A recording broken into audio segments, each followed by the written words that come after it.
आजचा गेम थोडासा वेगळा आहे. आपण लहानपणापासून पाहत आलेले मराठी चित्रपट त्यातील खलनायक यांचे मी आज नाव सांगणार आहे आणि यांना सांगायचे त्या चित्रपटाचे नाव. यांना नाही आले तर तुम्ही सांगा. टकलू हैवान, थरथराट, उबड्या खवीस, तात्या विंचू, चकुला, अरे. माझा चकुला. झपाटलेला, कवट्या महाकाल, थरथराट, नाही धूमधडाका, धूमधडाका. नाही वेगळं. कवट्या महाकाल कुठल्या चित्रपटात होता? पब्लिक कमेंट करेल. ओके. गिधाड गँग, चकुला, माझा चकुला. अन्ना चिंबोरी, हा? अन्ना चिंबोरी, लाल गेंडा, येते का ते?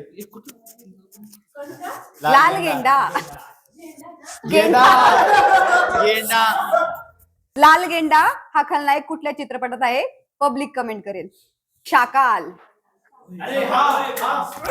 टाइमपास ना टाइमपास इनामदार भुसनळे, बाबा लगीन, पछाडलेला जावा जावा जावा जावा जावा ह्याला गाड त्याला गाड. जत्रा यात्रा नाही जत्रा यात्रा म्हणते. शेवटचा प्रश्न तुमच्यासाठी. ह्या मराठी चित्रपटामध्ये खलनायक आहे झगड्या रामोशी आणि लक्ष्मीकांत बेर्डे यांनी हवालदाराची भूमिका केली आहे. कमेंट करून सांगा.